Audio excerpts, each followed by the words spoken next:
Hello dear tears, तो आज हम क्ले के साथ लिखने वाले हैं अलिफ से अंगूर, बे से बिल्ली, पे से पतंग, टे से तितली। और अगर आप मेरे चैनल पर न्यू हैं, मेरे वीडियो को लाइक करें और चैनल को सब्सक्राइब करें। हम क्ले के साथ ऐसी मज़ेदार चीज़ें लाते रहेंगे और हम मिलकर एंजॉय करेंगे, साथ देखेंगे और आप देखेंगे कि हम इनको कैसे बनाते हैं। ठीक है, तो मेरी वीडियो पर आखिर तक बने रहें। वीडियो को लाइक करना मत भूलें और चैनल को सब्सक्राइब करना तो बिल्कुल मत भूलिएगा।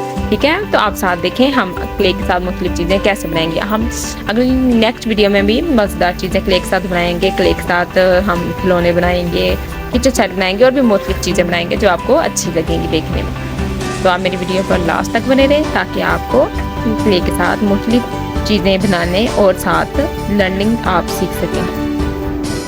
उर्दू हरूफ तहज्जुद को हम कैसे लर्न कर सकते हैं, यानी कैसे लिख सकते हैं। तो यहाँ हम क्ले के साथ लिख रहे हैं। देखें, अलिफ से अंगूर, बे से बिल्ली, पे से पतंग, टे से तितली, ऐसी मुख्तलिफ अल्फाज हम लिखेंगे आज क्ले की मदद से।